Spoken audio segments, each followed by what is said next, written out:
In today's video, I'm going to teach you how to create OKRs in Notion. OKRs, or Objectives and Key Results, are a popular goal-setting framework that can help you align your team's actions with the overall strategy, ensuring everyone is working towards the same objectives. With Notion's versatile database features, setting up OKRs can be a seamless process, and by the end of this guide, you'll have a complete system ready to use. Let's start by creating an OKRs database. Open Notion and navigate to the area where you'd like to set up your OKR system. Once there, create a new page and title it something intuitive like OKRs Overview.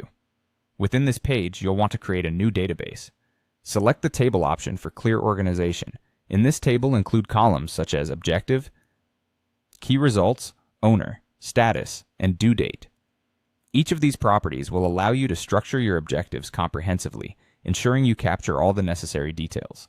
Now that you have your database outline, it's time to define your objectives. An objective should be short, inspirational, and qualitative, focusing on what you want to achieve at a higher level. It's important to keep these ambitious yet realistic. To define your first objective, think about the overarching goal you or your team wants to accomplish during a specific period, be it a quarter or a year. Once you have this in mind, return to your table and fill out the objective column.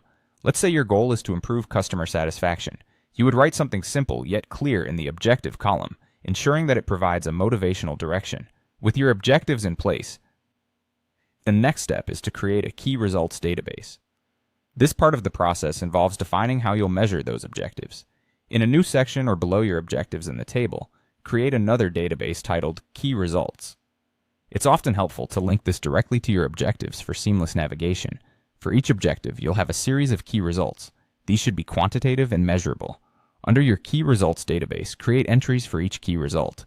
For instance, if your objective is to improve customer satisfaction, a key result might be to achieve a customer satisfaction score of 90%. Include a description for each key result, along with metrics to track progress accurately.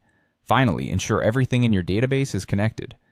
Use Notion's linking capabilities to associate key results back to the appropriate objectives in your OKR page. This holistic view helps in monitoring the progress and checking the alignment of tasks with your overall strategy. It's often helpful to review and adjust your OKRs periodically to reflect any strategic changes or learnings. By following these steps, you will have built a comprehensive, practical, and visually structured OKR system in Notion. This setup not only enables you to set clear goals, but also equips you with a robust framework to track and achieve them effectively. Be sure to revisit your database regularly, updating statuses and making necessary adjustments as you progress through your goals. Thank you for watching, and good luck implementing your OKRs in Notion.